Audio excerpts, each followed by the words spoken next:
Hey guys, it's the 28th I think of June, might be the 29th, I actually don't know.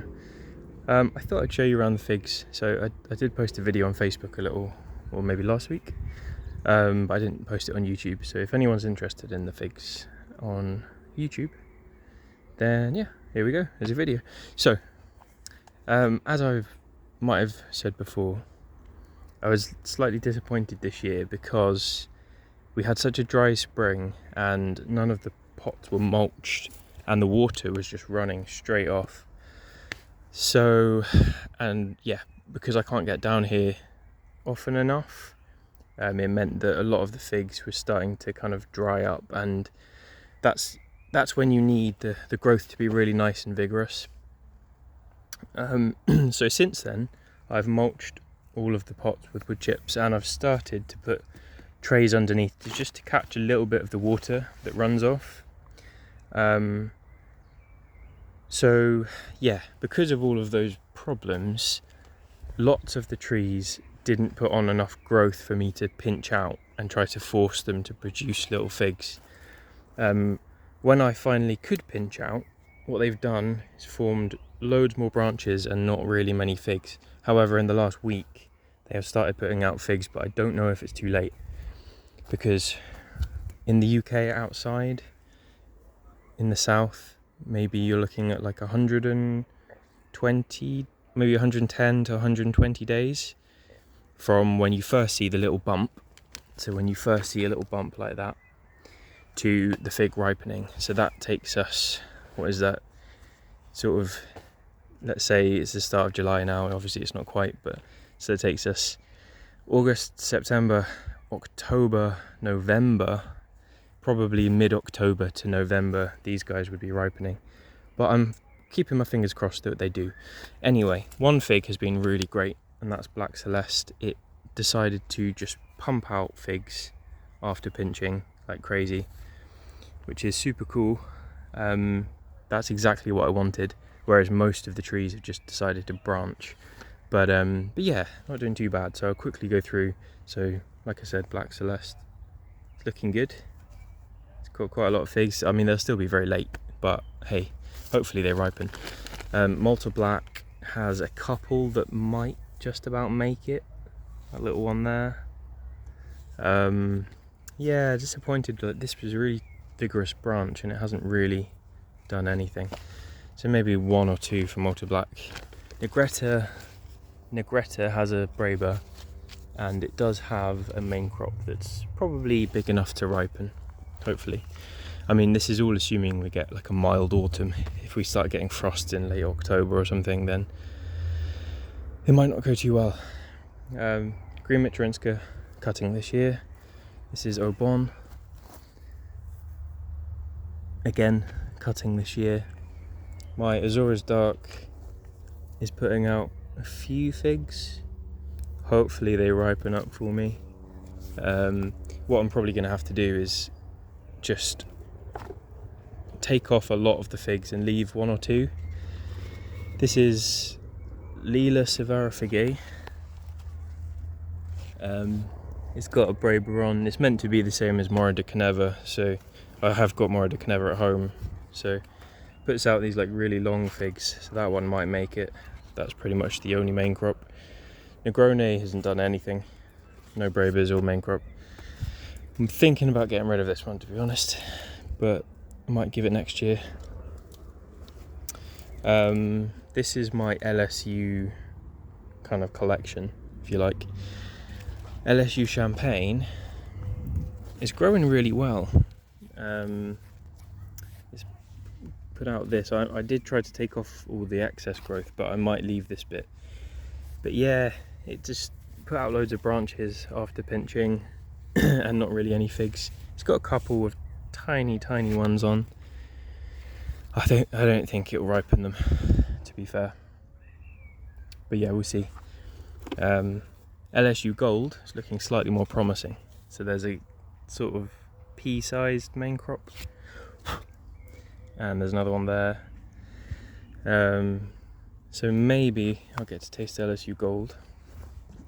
Disappointed in LSU Tiger.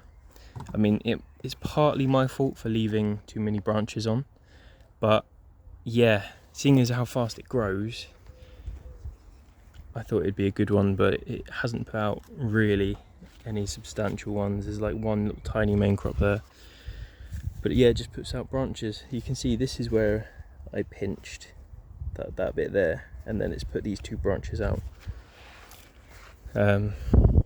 LSU Hollier, or Houlier, however you want to pronounce it, looking more promising. It's got baby figs on. I'll probably remove some of them, just leave a couple. It's also got a couple of Braber, which, to be honest, are probably not too far off. One that I've been really impressed with, well, I mean, I haven't tasted any yet, so I don't know for sure, but is this yellow long neck. Sorry. So this yellow long neck, it's put out 4 Braber. There's 4 Braber on here, which I'm hoping will ripen in the next couple of weeks. But it has also started to put out Maincrop as well. So I'm really impressed with this. It was one I was going to get rid of actually, but if it's going to, and it's super healthy, like really, really healthy plant. So yeah, I think it's a good one. My Nerucciolo de Alba has a couple of tiny main crop on. Don't know if they'll ripen in time. This is my red Lebanese Becca Valley. It's just a small one, so obviously not going to put out figs this year, but that's fine. My Colasanti Dark, I can only see 1 fig, which is there, so not sure about that, if it's going to work or not. Just put out loads of branches. One that I have been impressed with is my Spadafora Dark. It's got probably the biggest main crop of all my outside plants at the moment, so at least hopefully this one will ripen up for me. Petit Negri, not doing anything. Iranian Candy, this is this year cutting, but I snapped it in the spring, so it's just starting to grow back, but it's meant to be a really good early one, so I'm looking forward to that. Campaniere, or Campaniere, and if you want to pronounce it in the French way, I think. Again, first year cutting, so it's doing alright, it's not too bad. Genovese Nero,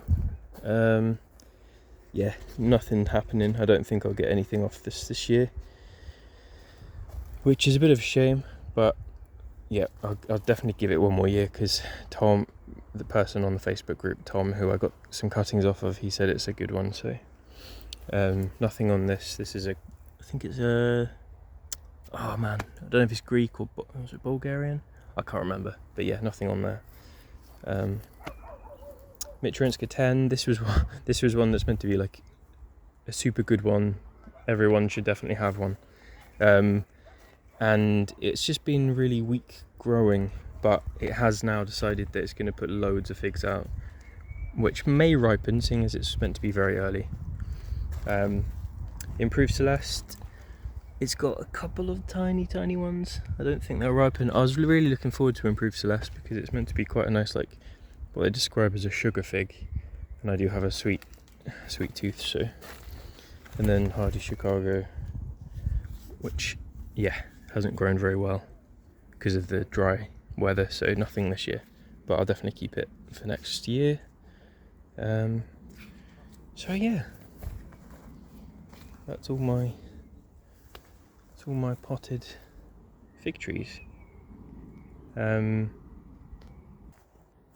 Just to finish off, I'll show you the in-ground trees.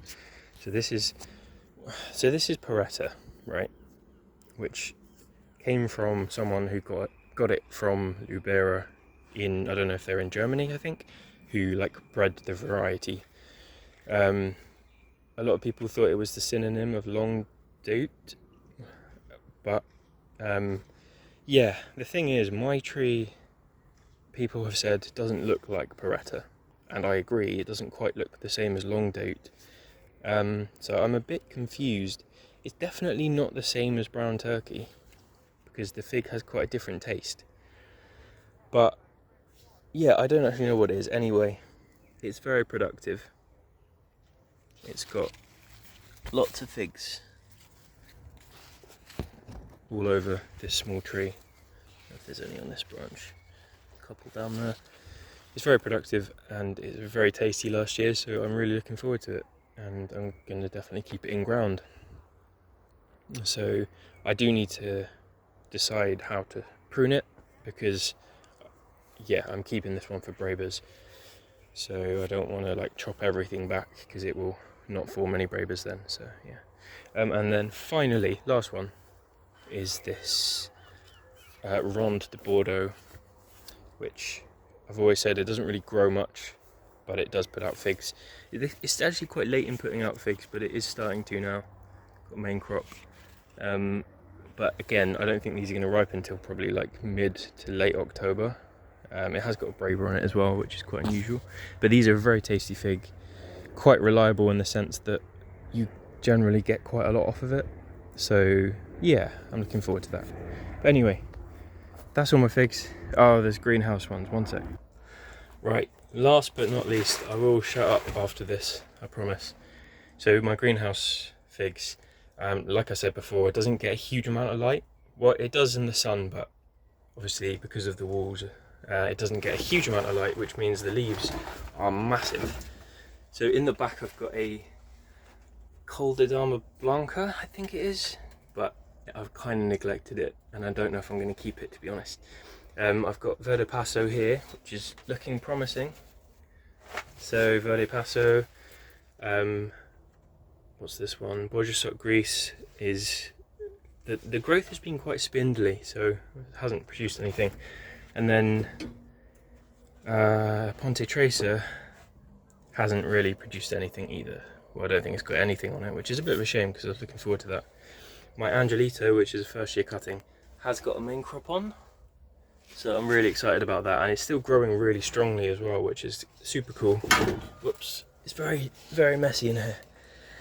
Oh, but I'm pretty knackered now. So anyway, that is everything. That's all the figs. So if you've stayed for the whole video, then you've got a lot of patience. So thanks for that. And yeah, I'll speak to you soon.